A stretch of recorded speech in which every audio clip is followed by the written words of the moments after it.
Hi friends, ఈరోజు మనం the death of Robin Hood review అయితే చూద్దాం. ఫస్ట్ ఆఫ్ ఆల్ మూవీ అయితే పర్లేదు అనిపించింది బ్రో. జనరల్గా మనకి రాబిన్హుడ్ అంటే పేదవాళ్ళకి హెల్ప్ చేసేవాడని తెలుసు. కానీ ఈ మూవీలో రాబిన్హుడ్ స్టోరీని చాలా డార్క్, సీరియస్, ఎమోషనల్ యాంగిల్లో చూపించే ప్రయత్నం చేశారు. మూవీలో హీరోగా నటించే హ్యూగ్ జాక్మన్ యాక్టింగ్ మీకు నచ్చుతుంది.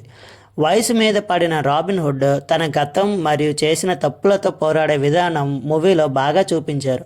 స్టోరీ చాలా స్లోగా వెళ్ళేటప్పటికీ యాక్షన్, క్యారెక్టర్ ఎమోషన్స్, పాస్ట్లో చూపించే సన్నివేశాలు బోర్ కొట్టించవు. మూవీలో పాజిటివ్ గురించి వచ్చేస్తే dark atmosphere, lead character performance, cinematography మూవీకి మేజర్ హైలైట్స్ అని చెప్పాలి. ఇక నెగిటివ్ పాయింట్స్ గురించి వచ్చేస్తే స్లోనెస్ వల్ల మీకైతే కొంచెం బోర్ కొట్టొచ్చు. ఇక మూవీకి మా రేటింగ్ వచ్చేసి 3/5. ఫైనల్గా ద డెత్ ఆఫ్ రాబిన్హుడ్ ఒక రెగ్యులర్ యాక్షన్ ఎంటర్టైనర్ కాదు. ఇది ఒక dark, emotional, character driven Robin Hood story. ఇది గైస్, మీరు కానీ మూవీ చూసుంటే మీకు ఎలాగనిపించిందో కామెంట్ సెక్షన్లో కామెంట్ చేయండి. దట్స్ ఇట్ గైస్, ఇంకో రివ్యూతో మళ్ళీ మీ ముందుకు వస్తా. అంతవరకు బాయ్ బాయ్.